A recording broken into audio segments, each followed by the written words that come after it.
سبحان الله والحمد لله ولا إله إلا الله. قل هل يستوي الذين يعلمون والذين لا يعلمون إنما يتذكر أولو الألباب. بسم الله الرحمن الرحيم. الحمد لله والصلاة والسلام على رسول الله. أما بعد،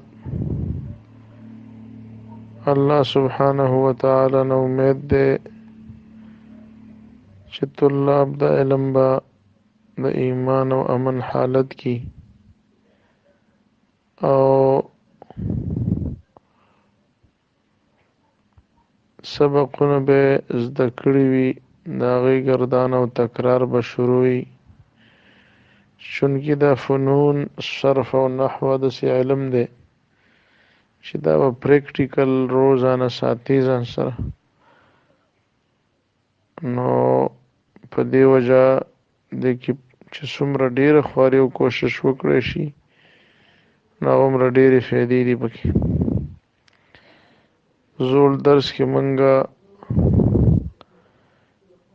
فعل ماضي معلوم جوړولو طریقه،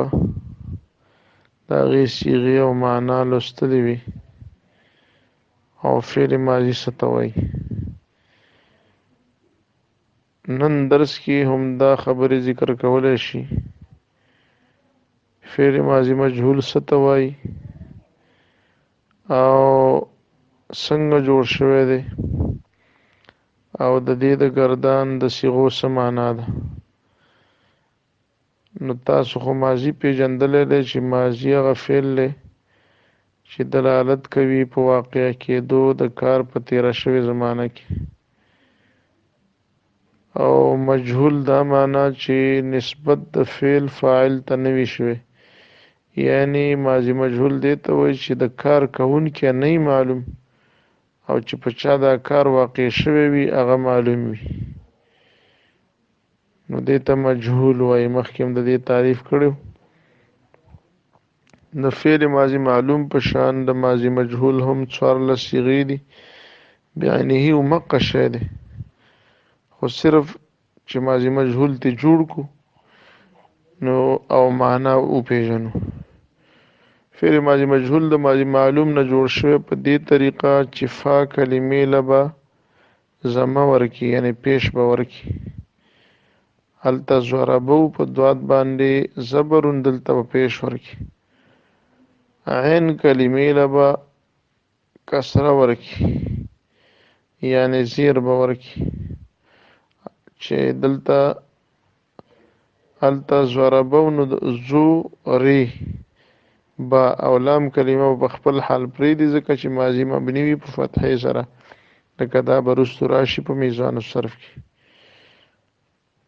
نو د ضربه نه به ضربه جوړ شي، او معنوي فرق یې دا دی، ضربه معنا خو دا وه چې وهل وکړل هغه یو سړي په تېره شوې زمانه کې، نو دلته به ویو چې ضربه ووهلی شه هغه یو سړی، ووهلی شه مارا گیا، او هلته وهل وکړل مارنا کیا. نو ضربه زده شو. دلته اوس د کتاب ته وګورئ، بس دغه ترتیب دی. بدان پوهه شه که ماضی مجهول را نیز 14 صیغه است. ماضی مجهول هم 14 صیغې دي بر قیاس ماضی معلوم، په شان د ماضی معلوم څنګه چې هغه 14 وي، یعنی هغې کې شپږ د غایب وي، شپږ د مخاطب، 2 د متکلم. دلته شپږ غایب او شپږ د مخاطب او 2 د متکلم. بیا فرمایي لیکي فعل ماضی مجهول گردان ته، او صرف کبیر لوی گردان فعل ماضی مجهول د ماضی مجهول فعل. ضربه زده شد آن یک مرد، وهل شهاوی و سړی در زمانه گذشته په تیره شوې زمانه کې. که ستا ذهن ته دا سوال راځي چې لکه دا خو آن یک مرد خو دې کم دی وغی کې منا جواب دا دی چې هلته آن یک مرد فاعلو یعنی دا مخکې فعل هغه کړی د هغه نه صادر شوی او دلته ووهلی شاغی او سړی دا فعل په هغه باندې واقع دی دواړو کې فرق دی در زمانه گذشته په تیره شوی زمانه کې صیغه واحد مذکر غایب فعل ماضی مجهول ضربا زده شدند آن دو مردان ووهلی شو هغه دوه سړي په تیره شوی زمانه کې صیغه تثنیه مذکر غایبین فعل ماضی مجهول ضربو زده شدند آن همه مردان ووهلی شو هغه ټول سړي په تیره شوی زمانه کې صیغه جمع مذکر غایبین فعل ماضی مجهول ضربت زده شد آن یک زن صیغه ووهلی شو هغه یوه ښځه په تیره شوې زمانه کې صیغه واحده مؤنثه غایبه فعل ماضی مجهول ضربتا زده شدند آن دو زنان ووهلی شوې هغه دوه ښځې صیغه تثنیه مؤنث غایبتین ضربنا ووهلی شوې هغه ټولې ښځې تیره شوې زمانه کې زده شدند آن همه زنان صیغه جمع مؤنث غایبات فعل ماضی مجهول ضربتا دلته د زما کتاب کې ضربتا دی دا غلط دی ضربتا زده شدی تو یک مرد ووهلی شوې ته یو سړی صیغه په تیره شوې زمانه کې صیغه واحد مذکر مخاطب فعل ماضی مجهول ضربتما زده شدید شما دو مردان ووهلی شوی تاسو دوه سړي در زمانه گذشته په تیره شوی زمانه کې صیغه تثنیه مذکر مخاطبین ضربتم زده شدید شما همه مردان ووهلی شوی تاسو ټول سړي په تیره شوی زمانه کې صیغه جمع مذکر مخاطبین ضربتی زده شدید تو یک زن ووهلی شوی ته یو ښځه په تیره شوی زمانه کې صیغه واحده مؤنثه مخاطبه فعل ماضی مجهول ضربتما زده شدید شما دو زنان ووهلی شوی تاسو دوه ښځې په تیره شوی زمانه کې صیغه تثنیه مؤنث مخاطبتین فعل ماضی مجهول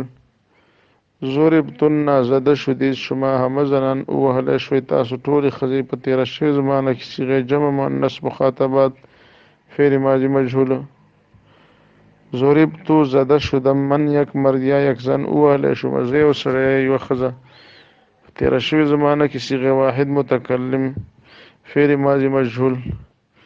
ضربنا زده شدیم ما دو مردان یا دو زنان یا همه مردان یا همه زنان ووهلی شو منګه دوه سړي یا دوه ښځې یا ټول سړي یا ټولې ښځې په تیره شوې زمانه کې صیغه جمع متکلم فعل ماضی مجهول نو دا گردان به هم د هغې په شانتې ذهن نشین کوي اول به داسې یاد کوي چې حاصل د درس فعل ماضی مجهول هم څوارلس صیغې دي په شان د ماضي معلوم او ماضي مجهول د ماضي معلوم نه جوړ شوی دی فی کلمې له ضمه ورکه عین کلمې له کسره ورکه لام په خپل حال پرېږده نو د ضربه نه ضربه جوړ شه د فعله نه فعله جوړ شه سمعه نه سمعه همداسې ورپسې ورځه